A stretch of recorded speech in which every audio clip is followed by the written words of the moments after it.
اعلی حضرت مفتی اعظم حجت الاسلام بریلی تجھے سلام۔ السلام علیکم ورحمۃ اللہ تعالی وبرکاتہ۔ مرکز اہل سنت جامعہ رضویہ منظر اسلام کے یوٹیوب چینل ہم سبق درس نظامی میں آپ کا خیر مقدم ہے۔ پیارے بچوں، آپ میں سے جنہوں نے اب تک ہمارے چینل کو سبسکرائب نہیں کیا ہے وہ ضرور سبسکرائب کر لیں اور اپنے ساتھیوں سے بھی شیئر کریں اور بیل آئیکن بھی ٹچ کر دیں تاکہ ہر اپلوڈ کی نوٹیفیکیشن آپ تک پہنچ سکے، اور اپنے ساتھیوں سے بھی شیئر کریں اور بات پسند آئے تو لائک بھی کریں۔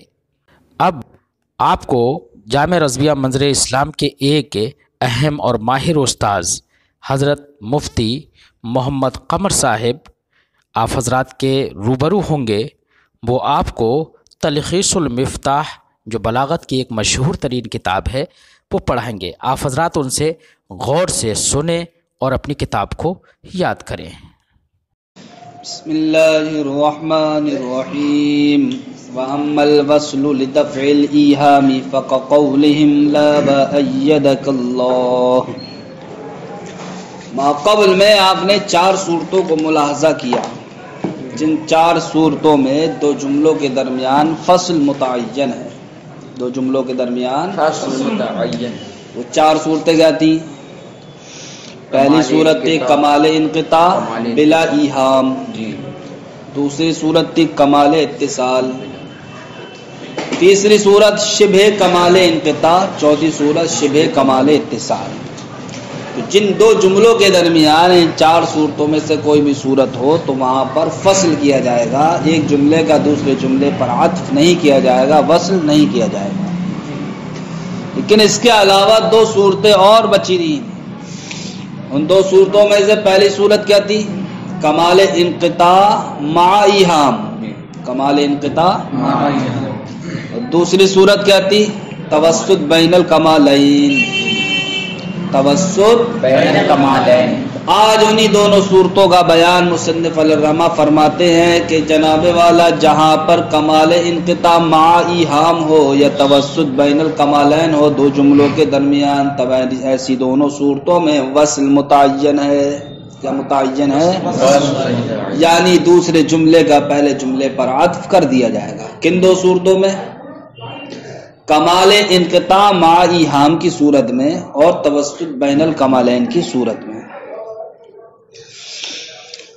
وَأَمَّا الْوَصْلُ رہا وصل لِدَفْعِ الْإِيهَامِ ہے، یہ لفظ کیا ہے؟ ایہام، ابہام نہیں، ایہام۔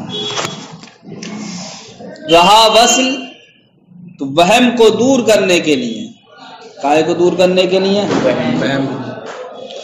اس لیے کہ اگر جناب والا دوسرے جملے کا پہلے جملے پر عطف نہ کیا جائے تب ایسی صورت میں یہ وہم ہو سکتا ہے کہ جو ہمارا مقصود ہے وہ مقصود ہی فوت ہو جائے گا، جیسے کہ اہل عرب کا قول ہے۔ پہلے مثال کو آپ ذہن میں رکھیں، لا وَأَيَّدَكَ اللَّهُ۔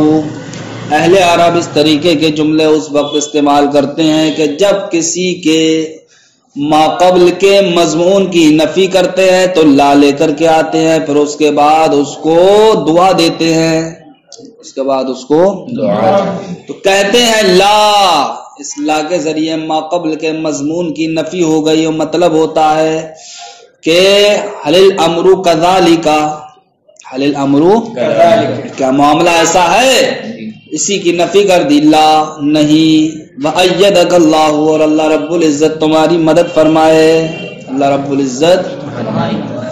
تو اب لفظ لا یا ما قبل کے مضمون کی نفی کے لیے ہے۔ اب اگر یہاں پر لا ایدک اللہ کہیں ہم بغیر عطف کے، بیچ میں واو عاطفہ نہ لے کر کے آئے، تو مطلب یہ ہو جائے گا کہ یہاں پر تو ایدک اللہ بطور دعا کہا گیا ہے، اگر بغیر واو کے لے کر کے آئیں گے تو لا ایدک اللہ ہو جائے گا، تو اب یہ دعا بد دعا میں بدل جائے گی، ارے اب دعا کی نفی ہو جائے گی۔ تو اب اس وہم کو دور کرنے کے لیے کیا کر دیا گیا؟ یہاں پر وصل کر دیا گیا، یعنی کہ دوسرے جملے کا پہلے جملے پر عطف کر دیا گیا۔ تو یہاں پر اگر ہم عطف نہ کریں تو یہ وہم دلائے گا، کس کا؟ خلاف مقصود کا. کائے کا؟ خلاف مقصود. وَأَمَّا الْوَصْلُ لِدَفْعِ الْإِيهَامِ رہا وصل تو ایہام یعنی وہم کو دور کرنے کے لیے، جیسے کہ اہل عرب کا قول ہے لا وَأَيَّدَكَ اللَّهُ میں.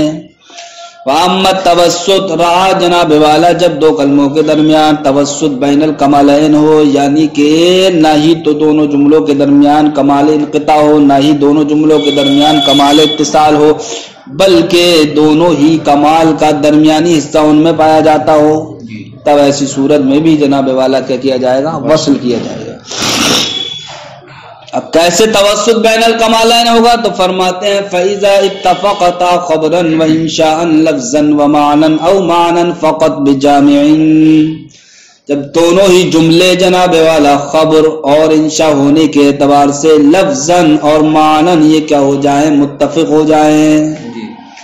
یعنی کہ پہلا والا جملہ بھی کیا خبریہ ہے لفظاً اور معنن دونوں ہی اعتبار سے، دوسرا والا جملہ بھی کیا خبریہ ہے لفظاً اور معنن دونوں ہی اعتبار سے، یا پھر جناب والا پہلا والا جملہ انشائیہ ہے لفظاً اور معنن دونوں ہی اعتبار سے، اور دوسرا والا جملہ بھی کیا ہے انشائیہ ہے لفظاً اور معنن دونوں ہی اعتبار سے، یا جناب والا صرف اور صرف معنی کے اعتبار سے دونوں جملے کیا ہیں؟ متفق ہیں.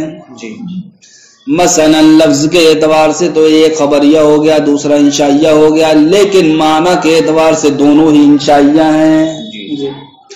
لیکن یہاں پر اتفاق کسی نہ کسی جامع کے وجہ سے ہو، کسی نہ کسی جامع کے وجہ، تب ایسی صورت میں جناب والا کیا کیا جائے گا؟ عطف کیا جائے گا، وصل کیا جائے گا. اور اگر بغیر جامع کے ہو تب ایسی صورت میں عطف و وصل نہیں بلکہ فصل کیا جائے گا، جیسا کہ ما قبل میں آپ نے صورت کو ملاحظہ کیا. وَأَمَّا التَّوَسُّطُ رَا توسط فَإِذَا اتَّفَقَتَا خَبْرًا وَإِنشَاءً رہا جب دونوں جملے متفق ہو جائیں خبر ہونے کے اعتبار سے، وَإِنشَاءً اور انشاء ہونے کے اعتبار سے، لفظاً ومعنن دونوں ہی اعتبار سے، او معنن فقط بجامع یا صرف و صرف معنی کے اعتبار سے کسی جامع کی وجہ سے، جیسے کہ اللہ رب العزت کا فرمان یخادعون اللہ وہو خادعہم. تو دیکھو یخادعون اللہ یہ ایک جملہ ہے. کون سا جملہ ہے؟ یہ جملہ خبریہ ہے انشائیہ، جملہ خبریہ ہے. وہو خادعہم ہوا خادعہم یہ دوسرا جملہ ہے، یہ بھی جملہ بتاؤ کون سا ہے؟ خبریہ ہے. تو دیکھو دونوں ہی جملے لفظ اور معنی دونوں ہی اعتبار سے کیا ہے؟ خبریہ ہیں. لہذا یہاں پر جناب والا کیا کر دیا؟ واو کے ذریعے سے عطف کر دیا.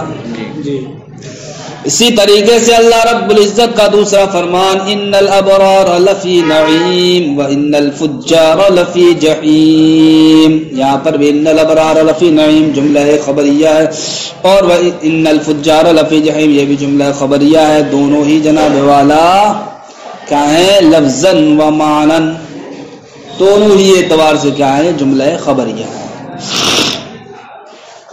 دوسرے کی مثال لفظاً و معنن دونوں ہی اعتبار سے کیا ہو؟ انشائیہ ہوں، جیسے کہ کلو واشربوا ولا تسرفوا، کھاؤ پیو اور اسراف نہ کرو.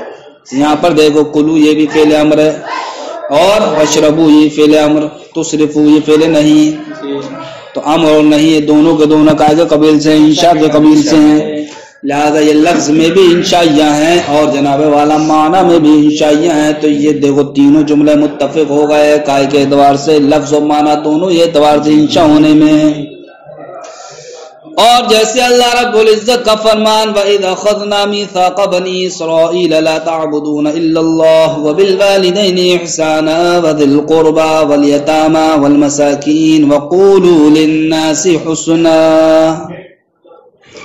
تو دیکھو صاحب وَإِذْ أَخَذْنَا مِيثَاقَ بَنِي إِسْرَائِيلَ بظاہر یہ لفظ کے اعتبار سے جملہ خبریہ ہے یا نہیں ہے؟ جی. لیکن آپ جانتے ہیں کہ اذ کائی کی جگہ پر ہوتا ہے، اذکر کی جگہ پر ہوتا ہے. اذ یا کائی کے معنی میں ہوتا ہے، اذکر کے معنی میں ہوتا ہے، اور اذکر کیا ہے؟ فعل امر ہے. تو دیکھو معنی کے اعتبار سے یہ انشاء ہو گیا یا نہیں؟ تو اب لفظ کے اعتبار سے اس میں دیکھو ایک جملہ خبریہ نکل کے آیا. ٹھیک. لا تعبدون یہ لا تعبدو کے معنی میں ہے، تو لا تعبدون یہ تو تھا فعل نفی، لیکن جب لا تعبدو کے معنی میں ہوا تو یہ ہو گیا فعل نہیں. تو نفی تک تو یہ خبر تھا لیکن نہیں ہوتا یہ کیا ہوگا انشاء. ٹھیک اسی طریقے سے قولوا للناس میں قولوا فعل امر ہے. اب دیکھو پہلا والا جملہ خبریہ، دوسرا والا جملہ خبریہ، تیسرا والا جملہ قولوا للناس یہ کیا ہے انشاء. تو یہ جملے لفظ کے اعتبار سے متفق نہیں ہیں لیکن معنی کے اعتبار سے تمام جملے متفق ہیں. اس لیے کہ بھائی اخذنا یہ بھی معنی کے اعتبار سے انشاء ہے، لا تعبدون یہ بھی معنی کے اعتبار سے انشاء ہے، اور قولوا تو ہے ہی لفظ و معنی کے اعتبار سے انشاء. تو دیکھو صرف اور صرف ان تینوں جملوں میں جو اتفاق ہوا وہ کس اعتبار سے ہوا؟ معنی کے اعتبار سے. تو لا تعبدون ای لا تعبدو. اور اسی طریقے سے اس کے بعد وبالوالدین احسانا، یہاں پر کیا ہے فعل تحسنون، تو یہ جملہ خبریہ ہو جائے گا لیکن وہ تحسنون کا کے معنی میں ہے، احسنو یا احسنو کے معنی میں ہے تو یہ فعل امر ہو گئے. والجامع بینہما یجب ان یکون باعتبار المسند الیہما والمسندین جميعا. عطف کرنے کے لیے وصل کرنے کے لیے کیا چاہیے تھا؟ جامع چاہیے تھا. اب جامع ہونا چاہیے دونوں جملوں کے درمیان. تو اب وہ جامع کس اعتبار سے ہوگا؟ دونوں جملوں کے مسند الیہ اور دونوں جملوں کے مسند کے اعتبار سے. دونوں جملوں کے تو وہی فرماتے ہیں یجب واجب ہے ان یکون باعتبار المسند الیہما، دونوں جملوں کے مسند الیہ کے اعتبار سے، والمسندین اور مسند کے اعتبار سے کیا دونوں جملوں کے درمیان جامع کا ہونا. عطف و وصل کے لیے دونوں جملوں کے درمیان کیا ہونا چاہیے؟ جامع ہونا چاہیے. کیسا جامع ہونا چاہیے؟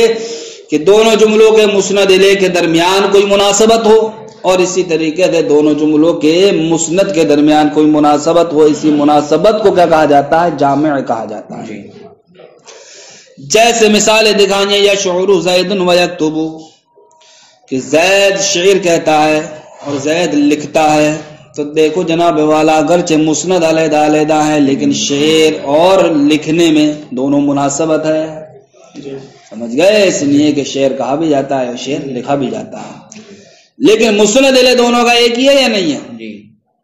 مسند علیہ ایک ہونے میں مناسبت ہو گئی یا نہیں ہو گئی؟ اور یہ مناسبت کا ہونا ہی کیا ہے؟ جامع ہونا ہے. اس طریقے شعر و کتابت کے درمیان میں کیا مناسبت ہے؟ زیادہ یہ بھی جامع ہو گیا مسند کے اعتبار سے بھی. ایسے ہی ویعطی یمنع دیتا ہے اور روکتا ہے، تو یہاں پر علاقہ تضاد کے اعتبار سے جامع پایا گیا. اگرچہ مسند دونوں کے کیا ہے؟ علیحدہ علیحدہ ہے. سمجھ گئے؟ لیکن مسند علیہ کیا ایک ہے.